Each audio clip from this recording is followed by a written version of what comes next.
focus on the northern border. My entire district is the northern border of New York with Canada.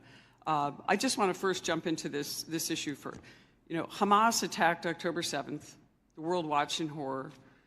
Designated a foreign terrorist organization in 1997, killed over 1,200 civilians, and including American citizens, and many remain hostages.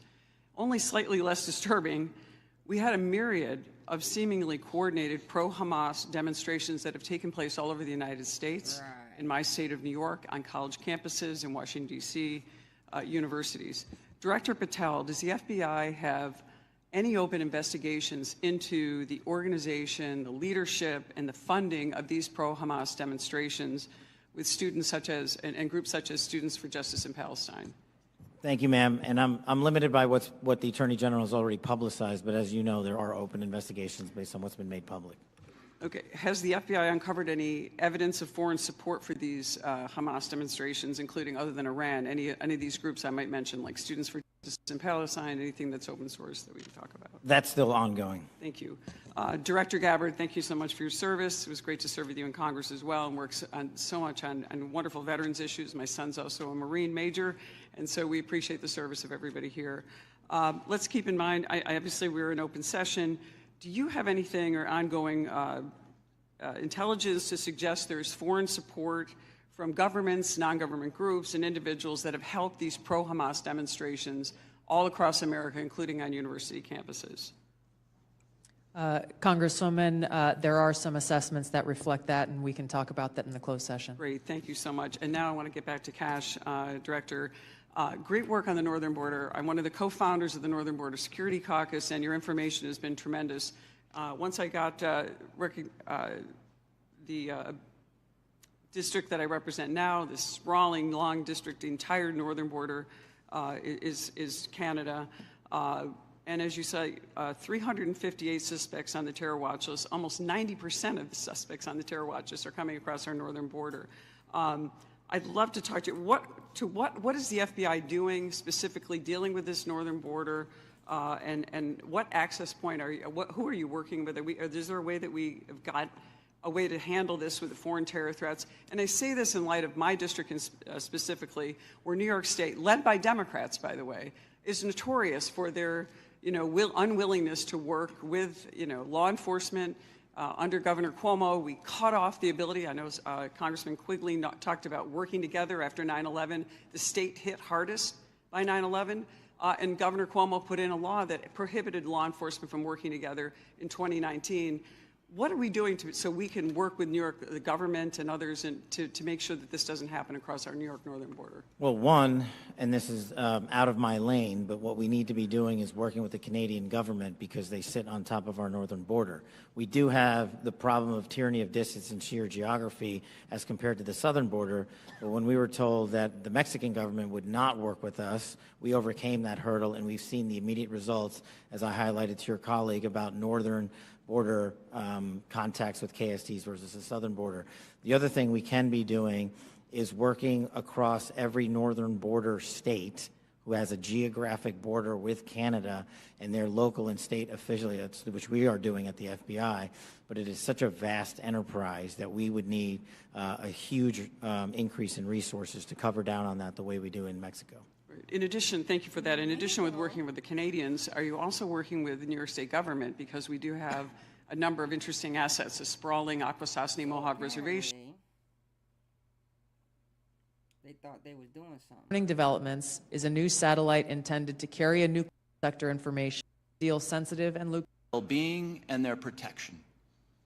I've done intelligence oversight for more than a decade. It's my job to ask you the tough questions and maybe even make you uncomfortable. But John, I don't ever walk through your lobby and look at those 140 stars on the wall without choking up over the fact that men and women far better than I will give their lives to keep us safe. There's about a dozen people in this room who know all their stories, and you know and I know that many of the men and women who have stars on that wall died because of bad decisions or poor judgment by their leaders. We've all worked together before, and recent events notwithstanding, we need you to succeed. Your people and our safety requires you to succeed. I really hope you do. But let me say now that if some overcaffeinated 20-year-old succeeds in firing your linguists or your not follow through. And I don't know if this is due to direction from previous administration or middle management obstruction, but I find it completely unacceptable. In fact, I had to subpoena the NSA in order to cooperate with our AHI investigation last year. Chairman, we'll be able to go into greater detail in the closed session, but the intelligence community assessment reflects what you have just detailed and outlined. The assessments that led to the ultimate decision to deter China's in the way that President Trump's communicating these sorts of things in American people. I very much wanted to talk about those in Terry, and I yield back. Gentleman yields. Ms. Houlihan. Thank you for the time, and I struggle, and if you look at my notes, I've changed my mind about a million times what I'd like to talk about. I'd like to first start with Director Radcliffe. I find it offensive for you to accuse me as a Democrat of not caring about national threats. I very much wanted to talk about those, in fact, had prepared questions in advance of this hearing about those threats, specifically about biosecurity and bioterrorism, but I don't have time to ask those questions because the threat is in the House. The threat is across the dais, and I need to ask these questions. It's my job to ask these questions of you. Because when I served in the military, and I served in classified environments, had this happened to me, I would have walked my resignation in immediately. This is not okay. Communicating these sorts of things in Signal is not okay. Targets, times, those kinds of things are absolutely classified, and we all know it. Yeah. I know it. These people know it. You all know it. And the fact that we're having to have these conversations now means that I can't ask the questions that I need to ask about things like bioterrorism and biosecurity.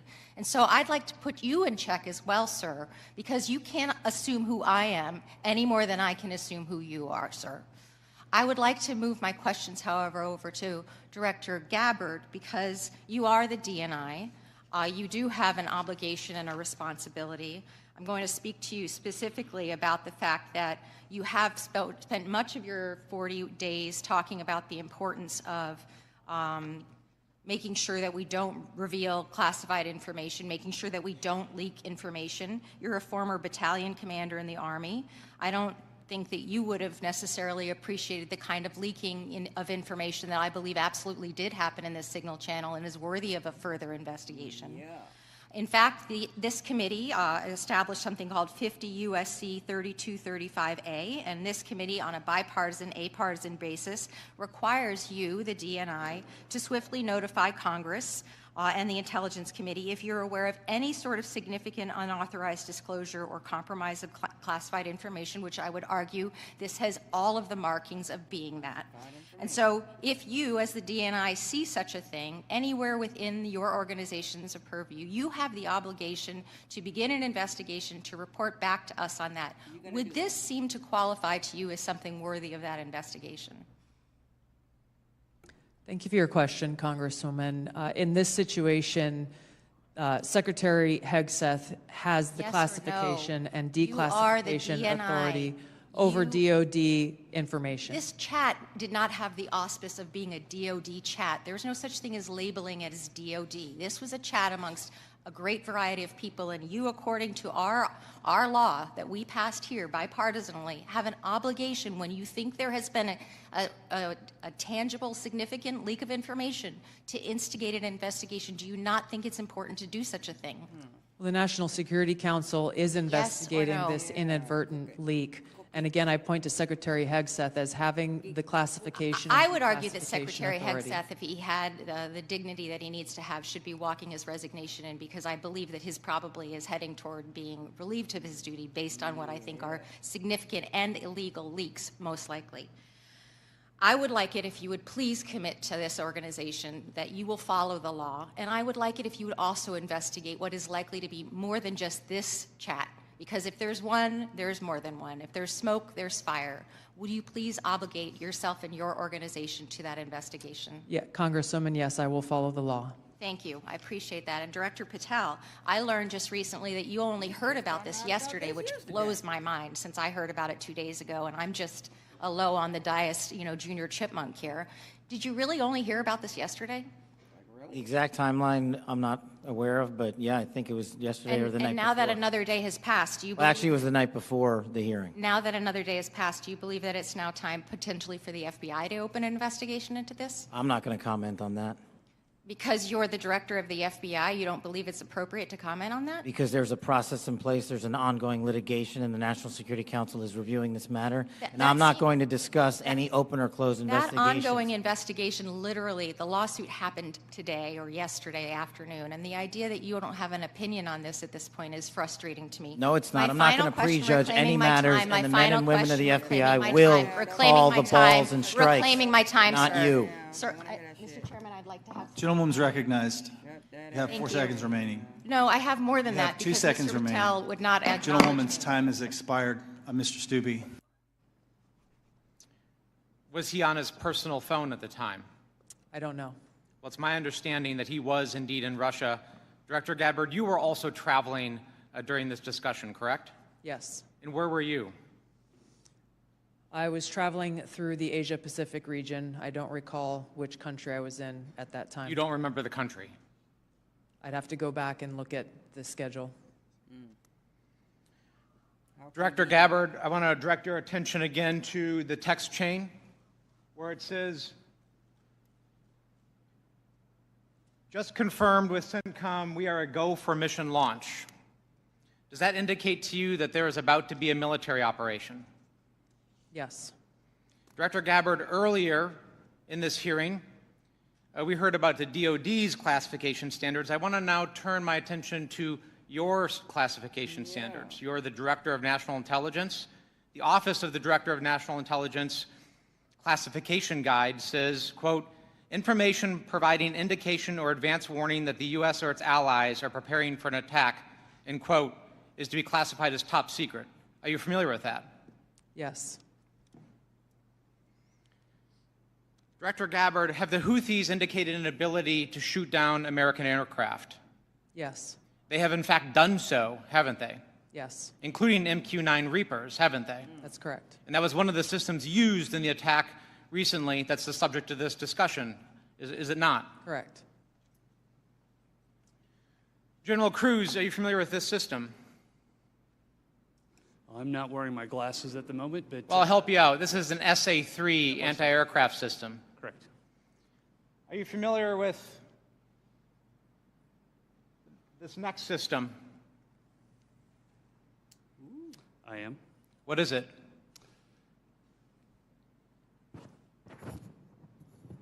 I'm going to have to ask you It's to an help me. SA-6. I'm going to guess that... This is also an advanced anti-aircraft system, is it not? It is. It was used widely in the Balkans in the 90s, correct? And the Houthis also have this system, don't they? They certainly do. And they've employed it against our aircraft, have they not? They have attempted to, Yeah, correct. I bet. I spent my life in service to this country. I deployed 3 times to combat in service to this nation. I learned in that time in service that responsibility is core to leadership. You accept responsibility when things go wrong. You admit mistakes. You set the standard from the very top. It is completely outrageous to me that administration officials come before us today with impunity, no acceptance of responsibility, excuse after excuse after excuse, while we send our men and women downrange to do incredibly difficult, incredibly dangerous things on our behalf. And yet, nobody is willing to come to us and say this was wrong. This was a breach of security and we won't do it again. It is outrageous and it is a leadership failure, and that's why Secretary Hegseth, who undoubtedly transmitted classified, sensitive operational information via this chain, must resign immediately. There can be no fixes, there can be no corrections until there is accountability, and I'm calling on the administration to move forward with accountability. I yield back. Gentleman yields. Gentleman from Texas, Mr. Mr. Crenshaw. Thank you, Mr. Chairman. Thank you all for being here. Good to see many of you again, and thank you for enduring 2 long days. I will note I always use fire emojis when I see terrorists getting killed. And I want to talk about cartels. This is a subject that is near and dear to my heart. I've been investigating it thoroughly for the last couple. The public, and I would just offer, as I conduct myself, what I say personally is always going to be considered Congressman Barra saying it. General Hawk, I've appreciated working with you, and have a deep concern about our cyber vulnerabilities, and we will go into some of this in the closed session. But Salt Typhoon is something we take very seriously, as well as Volt Typhoon, and the compromises. Can you just briefly give us an update of where we are with those two? So, Congressman, we share your concern in terms of the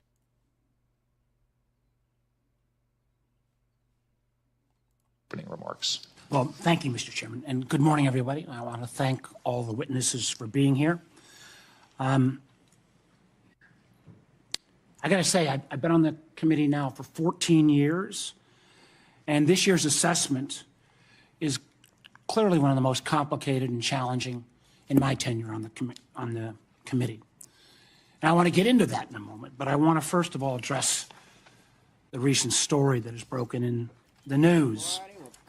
Yesterday, we stunningly learned that senior members of this administration, and according to reports, 2 of our witnesses here today were members of a group chat that discussed highly sensitive and likely classified information that supposedly even included weapons packages, targets, and timing, and included the name of an active CIA agent.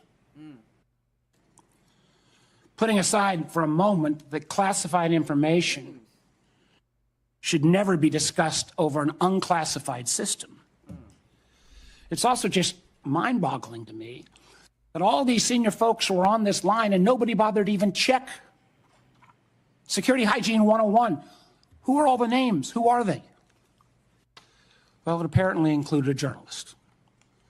And no matter how much the Secretary of Defense or others want to disparage him, this journalist had at least the ethics to not report, I think, everything he heard. Question I raise is like, everybody on this committee gets briefed on security protocols. We're told you don't make calls outside of SCIFs of this kind of classified nature. We don't know, and I'm going to ask, obviously. Director Gabberd is the executive in charge of all, keeping our secrets safe. Were these government devices? Were they personal devices? Had the devices been collected to make sure there's no malware? There's plenty of declassified information that shows that our adversaries, China and Russia, are trying to break in to encrypted systems like Signal. I can just say this, if this was the case of a military officer or an intelligence officer and they had this kind of behavior, they would be fired. As I think this is one more example of the kind of sloppy, careless, incompetent behavior, particularly towards classified information, that this is not a one-off or a first-time error. Let me take a couple minutes and review some of the other reckless choices that this administration has made regarding our national security. We all recall, it seems like it wasn't that long ago, but less than 2 months ago. In the first 2 weeks, the administration canceled all U.S. foreign assistance. Now, some may say, how bad can that be? It's foreign assistance. Well, U.S. foreign assistance paid for the units in Ukraine that provide air defense to civilian cities being attacked by Russia. Foreign assistance paid for guarding camps in Syria where ISIS fighters are detained. Foreign assistance paid for programs abroad that ensure that diseases like Ebola don't come home. And until recently, it paid for the construction of a railway in Africa that would have helped given the United States much needed access to critical minerals in Congo. Now that project, China's going to try to finance it. As well, in the first 2 weeks, Director Patel, the administration fired several of our most experienced FBI agents, including the head of the Criminal Investigative Division, the head of the Intelligence Division, the head of the Counterterrorism Division, the heads of the New York, Washington, and Miami field office, all individuals who were distinctly and directly responsible for helping to keep America safe. The irony in a little bit was the recently dismissed head of the Counterterrorism Division was involved in disrupting the ISIS attacks planned for Oklahoma City and Philadelphia, and helped lead the effort to bring to justice the key planner of the Abbey Gate bombing in Afghanistan. It killed 13 U.S. servicemen and 150 civilians. That very Abbey Gate effort was actually praised by the president in his State of the Union address. Yet the response, the administration's response to these agents, I believe, good works and years of service, was to force these folks out. It's hard to imagine how that makes our country safer. Nor can I understand how Americans are made more secure by firing more than 300 staff at the National Nuclear Security Administration, including those responsible for overseeing the security and safety of the nuclear stockpile. Or by ousting 130 employees at CISA, the agency directly responsible for trying to take on China's Salt Typhoon attack. Again, after Salt Typhoon, I would have thought folks on that group chat might have thought twice. Or how we made safer by sacking 1,000 employees at the CDC and NIH who are actually directly working on trying to keep our country safe from disease. Or by pushing out hundreds of intelligence officers. The amazing thing is that our intelligence officers, they're not interchangeable like a Twitter coder.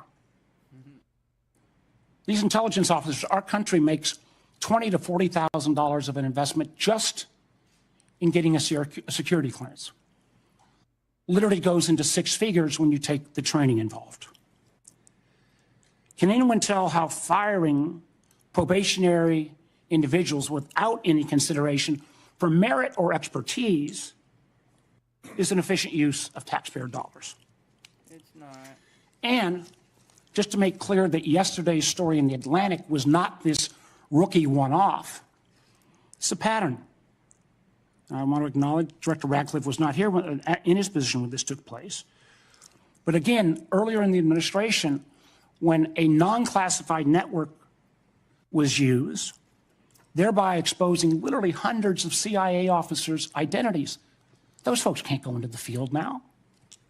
How does that make our government more efficient?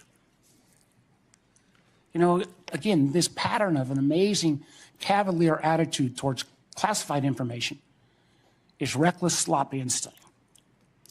And perhaps what troubles me most is the way the administration has decided that we can take on all of our problems by ourselves without any needs for friends or allies. I agree that we've got to put America's priorities first. But America first cannot mean America alone. The intelligence we gather to keep Americans safe depends on a lot of allies around the world who have access to sources we don't have. That sharing of information saves lives, and it's not hypothetical. We all remember it because it was declassified last year when Austria worked with our community to make sure to expose a plot against Taylor Swift in Vienna. That could have killed literally hundreds of individuals. However, these relationships are not built in stone. They're not dictated by law. Things like the Five Eyes are based on trust, built on decades. But so often that trust is now breaking literally overnight. Yet suddenly, and for no reason that I can understand, the United States is starting to act like our adversaries are our friends. Voting in the UN with Russia, Belarus, and North Korea, That's a rogues gallery if I've ever heard of them. Treating our allies like adversaries, whether it's threats to take over Greenland or over the Panama Canal, destructive trade war with Canada, or literally threatening to kick Canada out of the Five Eyes. I feel our credibility is being enormously undermined with our allies, who I believe, and I think most of us on this committee, regardless of party, believes makes our country safer and stronger.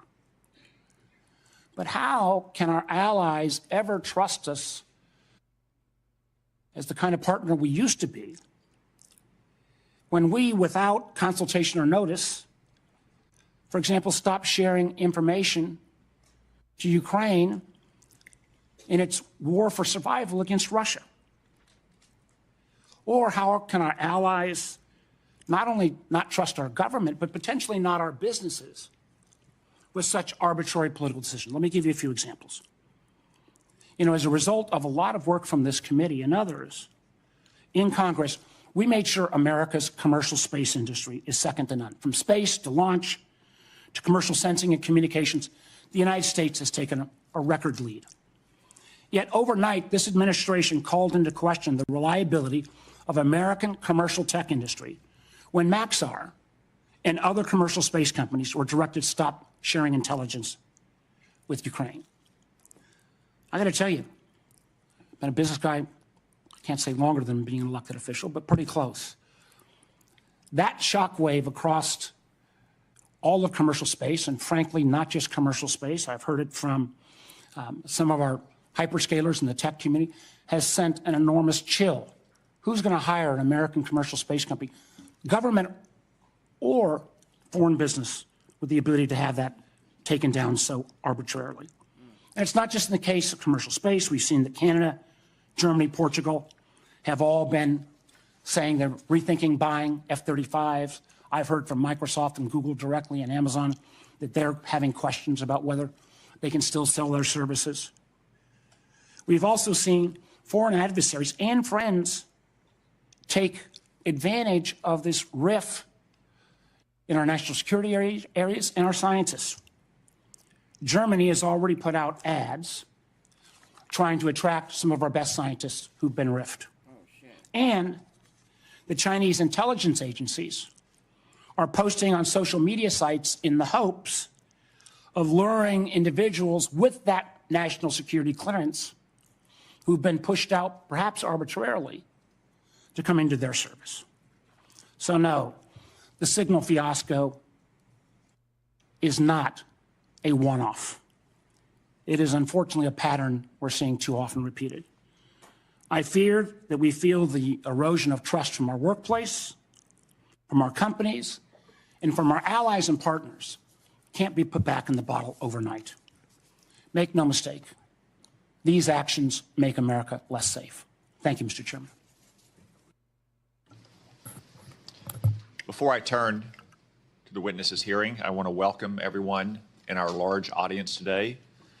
I also want to note that we will not tolerate any disruptions of the witnesses' testimony or senators' questions and the witnesses' answers.